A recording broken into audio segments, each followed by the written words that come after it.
വെള്ളം കളയണേന്ന് ചീത്ത അറിയ എന്റെ പിന്നാലെ നടന്ന് ചൊറിയ നിങ്ങളുടെ അമ്മോസാക്കിന്നല്ലോ ഇനി ഞാൻ ചോദിച്ചു ഒരു തുള്ളി വെള്ളം ഞാൻ കളഞ്ഞേന് പറയാത്തൊന്നുമില്ല എന്തേലൊക്കെ ആവട്ടെ. മൂപ്പരോട് ഞാൻ തെറ്റി. നിങ്ങൾക്ക് ഞാനൊരു പ്രൊഡക്റ്റ് കാണിച്ചു തരാം കേട്ടോ. എനിക്ക് പൊതുവെ ഹൈബ്രോ കുറവാന്ന് അറിയാലോ. അപ്പൊ ഞാൻ ഫ്ലിപ്പിൽ ഒരു പ്രൊഡക്റ്റ് മേടിച്ചിട്ടുണ്ട്, ഹൈബ്രോ കോണ്ടോറിങ്. ശരിക്കും ഈ പെൻസിൽ എങ്ങനെ വെച്ചാൽ നമ്മളെ ഈ ഹൈബ്രോയിൽ ഉണ്ടാവുന്ന രോമം മാറി നമുക്ക് ഇങ്ങനെ അതേ കൂട്ട് വരച്ചെടുക്കാൻ പറ്റും. പക്ഷെ വരയ്ക്കാൻ അറിയണം കേട്ടോ. എനിക്ക് വരയ്ക്കാൻ അറിയാത്തതുകൊണ്ട് ഒരു ഇത്തിരി ടഫാണ്. നന്നായിട്ട് വരയ്ക്കാൻ അറിയുന്നവർക്ക് ഈ സാധനം കൊണ്ട് പുരികത്തിൽ ഇങ്ങനെ ജസ്റ്റ് അതേ ഷേപ്പിലാക്കി കൊടുത്ത് അടിപൊളിയാവും. എന്റെ പുരികത്തുമിക്ക് നോക്കണ്ട, ഞാൻ ആദ്യം പെൻസിൽ വെച്ച് വരഞ്ഞിരുന്നു, ജസ്റ്റ് ടൈമെന്ന് വെച്ച് കാണിച്ചെന്നേ ഉള്ളൂ. പക്ഷെ പെൻസിൽ കൊണ്ടൊക്കെ വരഞ്ഞത് തുണി കൊണ്ടും കൈ കൊണ്ടൊക്കെ തുടച്ചാൽ പോവും. പക്ഷെ ഇതുകൊണ്ട് വരഞ്ഞു കഴിഞ്ഞാൽ ഒട്ടും പോവില്ല. വെള്ളം കൊണ്ടാക്കിയ പോലും പോവില്ല. നന്നായിട്ട് സോപ്പൊക്കെ വെച്ച് കഴുകി കളഞ്ഞാലേ പോവുള്ളൂ. പ്രൊഡക്റ്റ് ഞാൻ വീഡിയോയിൽ ടാഗ് ചെയ്യുന്നുണ്ട്, ലിങ്ക് എന്ന് കമന്റ് ഇട്ടാ പ്രൊഡക്റ്റ് കിട്ടുക വേണം ജസ്റ്റ് കയറി നോക്കിക്കോളൂ. രാവിലെ ഒന്നും ഉടക്കിയാണെങ്കിലും കുഴപ്പമില്ല. വൈകുന്നേരം എന്റെ വീട്ടിലേക്ക് ഒന്ന് കൊണ്ടുവന്നു കേട്ടോ. നമ്മള് പെരിന്തമണ്ണയ്ക്ക് അപ്പൊ അവിടെ പോയപ്പോ കുറച്ച് സാധനങ്ങളൊക്കെ മേടിച്ചാണ്. അവിടെ തന്നെ അത് കൈയിട്ട് മാറ്റി തിന്നുകയും ചെയ്തിട്ടുണ്ട്. കഴുകാൻ തുടക്കിയൊന്നും വേണ്ടല്ലോ, അതൊന്നും ജസ്റ്റ് കൈ പിടിച്ചങ്ങോട്ട് അമുക്കിയാൽ തന്നെ അത് വൃത്തിയെന്നാണ് ഏട്ടൻ പറയാ. വീട്ടിൽ പോയി തിരിച്ചു വന്നപ്പോഴത്തേക്കും ഏട്ടനും അനിയനും കൂടി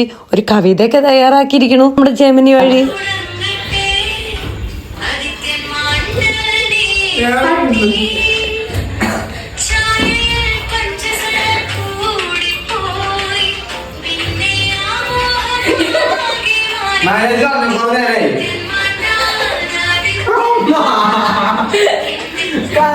എന്റെ ചേട്ടാന്ന് ജെമിനിക്ക് എന്ത് സ്നേഹം. പാട്ട് പാടുക, അതാണ് സഹിക്കാൻ. സ്റ്റാറ്റസ് നോക്കി